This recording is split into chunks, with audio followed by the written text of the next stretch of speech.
Hello and welcome to Kent Tonight on KMTV. I'm Josie Hannett. Coming up on the programme. Travellers' site stormed by gang of more than 20. Back in business, takeaway restored after fire. And Shearer sends support to fan in Sheppey. But first this evening, a court's heard how a gang of more than 20 masked men armed with guns and other weapons stormed a traveller's site near Lenham, intent on robbing large sums of money. One man was attacked in a caravan and children were present, including babies, for the raid. The gang had targeted the site in Forstall Road in April last year. Two alleged members of the gang, Keon Barker, who's 22, and 29-year-old Vincent Stickings, are on trial. Protests against US President Donald Trump have taken place across Kent. Hundreds of people from Canterbury and Rochester turned out to stop him coming to the UK. Here's Duarte Diaz. Say it loud, say it clear. Donald Trump's not welcome here. Donald Trump's not welcome here. That's the message these protesters made clear in Rochester High Street last night. We fight back.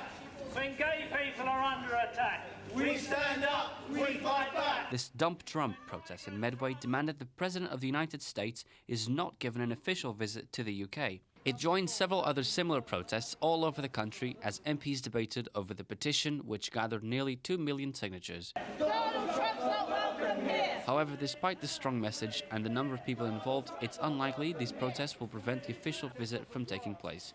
Duarte is reporting for KMTV. A man who broke into a house just 4 days after he was released from prison for burglary has been sentenced to more than 3 years behind bars. 30-year-old Craig Graham had already committed burglaries at 2 houses when he took laptop computers and a Vauxhall worth almost £3,000 from a house in Gravesend back in October.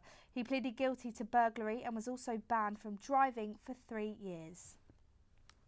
Now, a popular restaurant in Maidstone's temporarily closed itself down after a suspected norovirus outbreak. The owner of Muumuus in Week Street has thanked the public for their support since it closed on Saturday. I met the owner earlier today. Usually a popular hotspot for diners and dancers, Muumuus closed its doors after dozens of staff and customers fell ill. The suspected norovirus outbreak caused the shutdown on Saturday of Maidstone's second highest rated restaurant according to TripAdvisor. Claims of potential food poisoning were looked into but swiftly ruled out. Business is usually booming here at Muumuus in Maidstone, but the owner's taken it upon himself to close the business down, and he said he'll only reopen when he's confident he's done all he can. We've been here for 25 years. We do really, really well, and we're really honest with our customers, and and they appreciate that. We have customers that are 90 years old. We have customers from 21 upwards, and for 25 years we've worked really hard with an excellent reputation with the authorities, the council, and we would hope with the general public as well. And we're busy, we're popular, and it's hard for us. Muumuus reported the case to Environmental Health, who are now investigating. A deep clean's been taking place today in order to get it ready to reopen. But for the meanwhile, it's time at the bar. Josie Hannett for KMTV in Maidstone. More than a year since it was destroyed in a fire, an Indian restaurant in Herne Bay has once again opened its doors to the public. Papadums had to close after the fire back in December 2015. Louisa Britton has more. This was the moment flames ripped through a building in Herne Bay's High Street. Fire crews were called in the early hours of Sunday the 5th of December back in 2015, and it's thought to have been started by an electrical fault in the top floor flat. Police and ambulances were also called to the scene, but luckily no one was seriously injured. When firefighters finally managed to put out the fire, which started in that flat above the restaurant, the apartment was not only completely destroyed, the restaurant below it was seriously damaged. But a little more than a year on, Papadums has now reopened, but the owners told me that it's been a long road and it's cost them more than £100,000 to do so. Mohammed Sikdar has been heading up Papadums for almost 7 years and is glad to see that his hard work has paid off after he almost lost everything in the fire. By the time fire brigade comes, the whole building is gone. I almost completely lost everything because all of the building comes down to the shop. whole of the shop, because they use so much water, most of the flat and buildings landed on my shop. Papadums obviously is quite, it's not famous, but it's quite famous for the local, because most of the people, they know Papadums obviously. Since I opened Friday, most of my close customers, they come here, they appreciate, and they some of them say they didn't eat Indian for 1 year since we closed.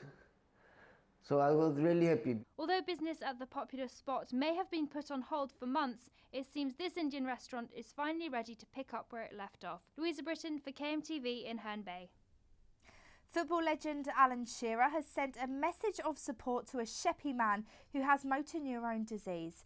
Nigel Prettyjohns was diagnosed with the condition which attacks the nerves in the brain and shuts down the body's muscles. The Newcastle and England player sent this video to the father of two. Hi Nigel, I know you're not so well at this moment in time, so I just want to say thanks for all your support, not only to me, but for Newcastle United, and I want to wish you well in the future. Take care, thank you. And finally, a Strictly Come Dancing star visited Folkestone to get ready for his new show. Dancers from Julia's studio will join Pasha Kovalev in his new dance show. He met the students on Friday for the first time and practiced a short routine. The show, Let's Dance the Night Away, will tour the UK from March until May and will be in Folkestone on April the 5th. Before we go, here's Duarte with the weather.